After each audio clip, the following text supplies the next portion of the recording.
Hey, what's up? How's it going? Today we're gonna go see Weapons. Let's go check it out. So, I just watched Weapons. Let's do a quick review about it.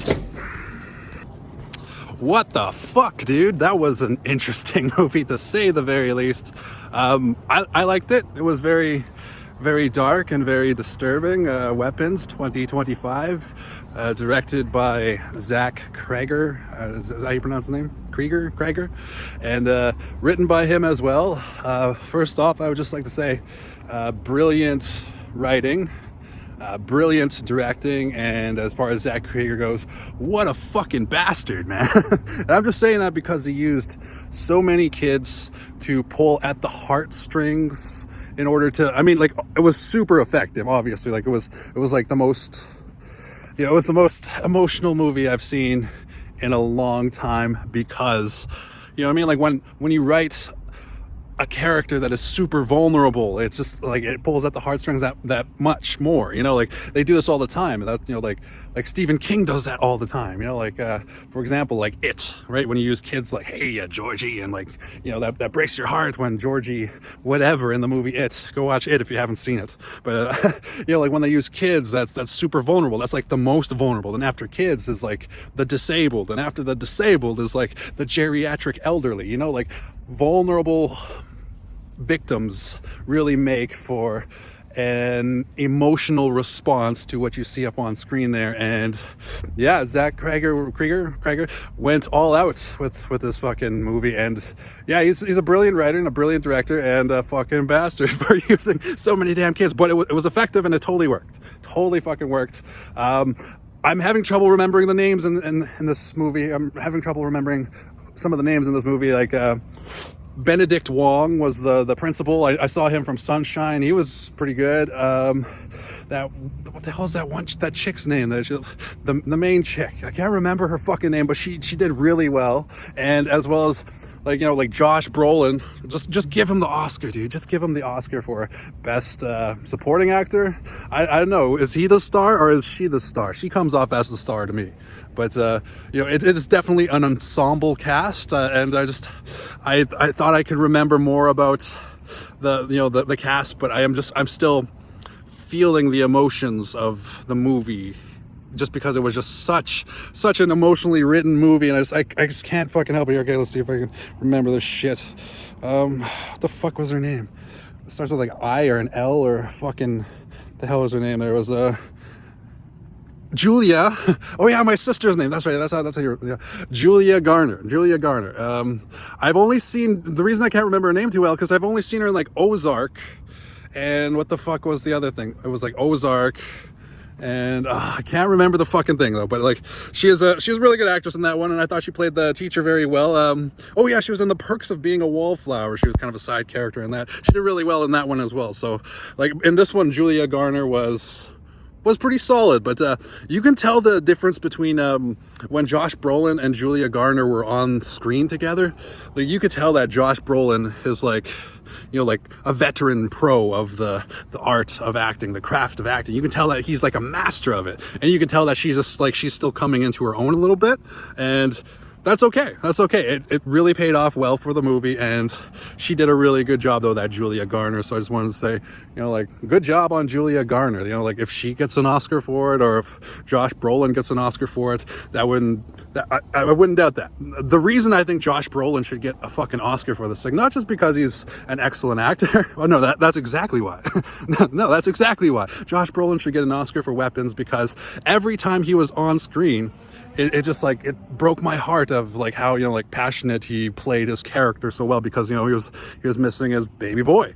And, you know, every time I'd put myself in his shoes, like, I'm thinking about it right now, and I'm like feeling really emotional just thinking about the way he acted every time he missed his baby boy and stuff like that. I'm just like putting myself in that character's shoes, and it's just like, holy fuck. Like, he did a perfect job as Archer. I think his name was Archer in the movie. Yeah, he did a perfect job as Archer in the movie, and I just, wow, it was unbelievable. And who else was in the fucking movie? We had oh, there was a fucking cameo of Justin Long. Justin Long was in this movie, and like, what they say, when this guy's in this movie, there's a meme going around the internet when Justin Long's in the movie, some like horrific shit's gonna really go down, so it's like it really worked out for that in regards to that. Like, yeah, definitely some shit went down for sure, man. And I can't really remember too much else about the cast. What the fuck's her name? Amy Madigan played the auntie in the movie, and like, wow, she was creepy as fuck. I mean, go figure.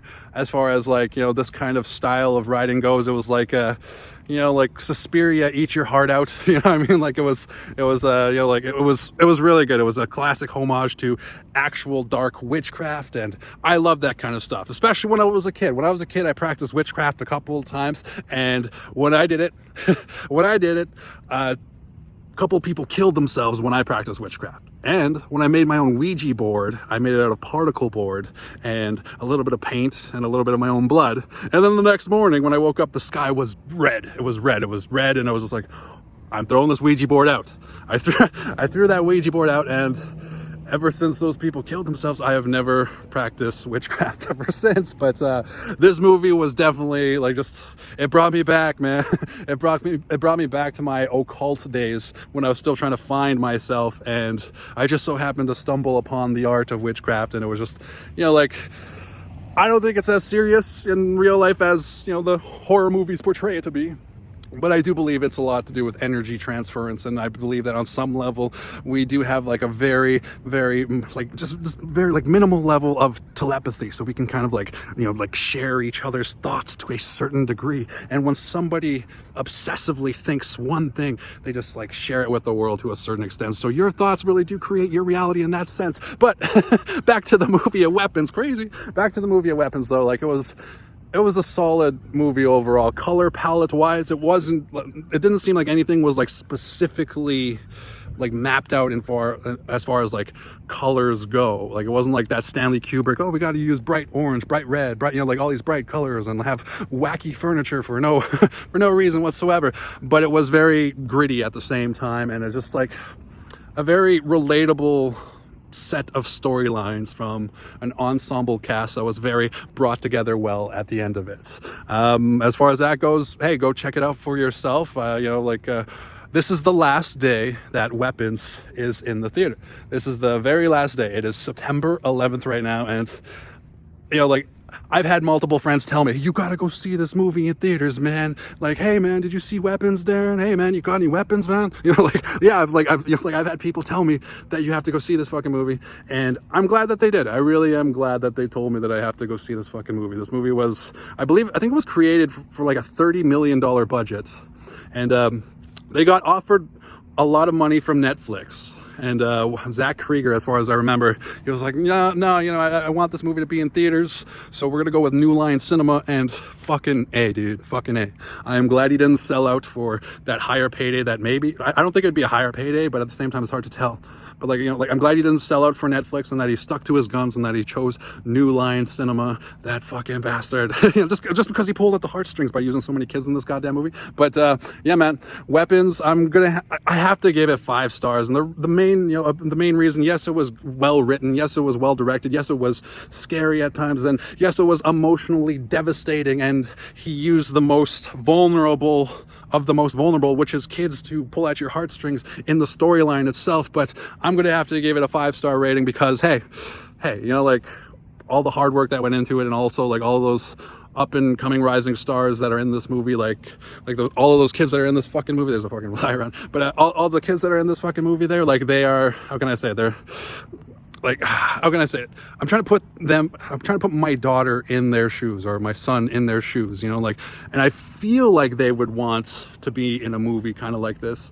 And I feel that, if you're putting your kid in this kind of movie, and that is, it's like, it's just, you have a belief in this movie, and there's just like that energy towards it. There's just like, it's just more to it. Just the fact that there's so many people involved in this, and they're just like I said, the most vulnerable, kids, and it's just like, you know, like I would be proud of my, like, hey, did you see, you know, my son Drayton was in this movie Weapons, you know, like, and you know, he was possessed. Did you see him possessed? I have a picture of him on my wall. He's possessed in the movie. You know, like I would be proud of my kid if that, you know, if that was my kid in the movie. So I'm gonna have to, you know, use a little bit of empathy there and recognize that, you know, I bet there are some really proud parents who were involved in this movie, who allowed their children to act in this movie, and just considering all that, considering all the hard work that went into it and all that jazz, yeah, I'm gonna have to give it 5 stars. I'm gonna have to give it 5 stars, man. I thought it was being, you know, like overly hyped and stuff like that. I thought it was gonna, you know, I thought maybe there was a plot hole or two, and I could totally nitpick at a plot hole or two,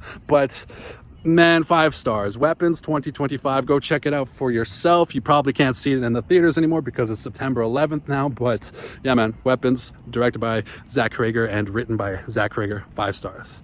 Now, before I go, I would just like to say, I don't know how you really say it, but happy September 11th. Like, it's not happy what happened, you know, the tragedy and all that stuff. That was devastating. Like where I was at the time, I was at high school, or junior, one of the schools, and Mr. Lopuck brought a radio into the classroom, and we all sat around and we listened to the radio of a guy just like pouring his heart out over the 2 towers, you know, burning down to the ground. And then we heard him like, oh my God, like that. Like when the towers collapsed, and everybody in the classroom was like, oh my God, what's going on? Like I thought I was supposed to learn, you know, geography today. I didn't think I would experience terrorism on, you know, like, even though it's just like the radio or whatever. It's not like, you know, it's not like we were actually there, but it's like, it's emotionally devastating. So like, just, I don't want to say happy September 11th, but at the same time,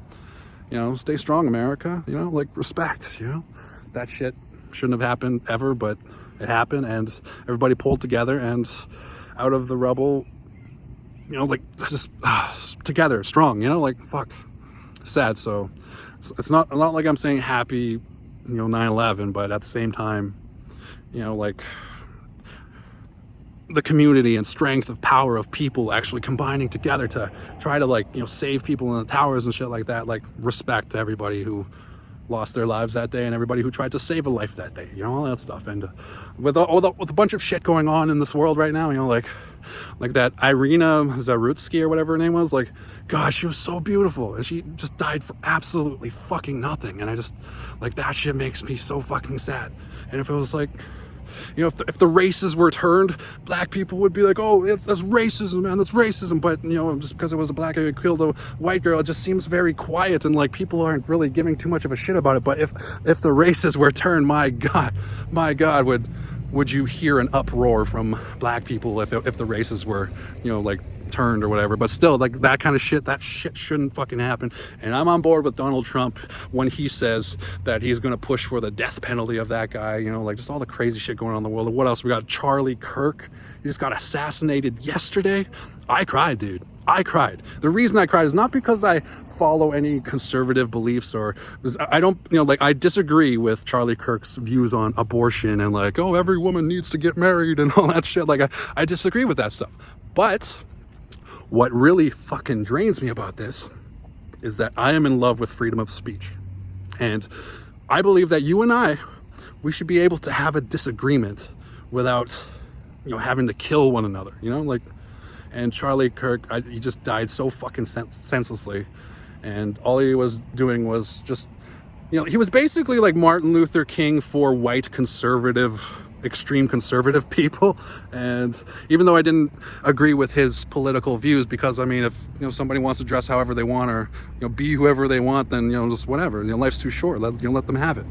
But he died so fucking senselessly. So I just want to say, you know, rest in peace, Charlie Kirk, and rest in peace, Irina Zarutsky. And yeah, thank you for listening. Cheers, love, respect.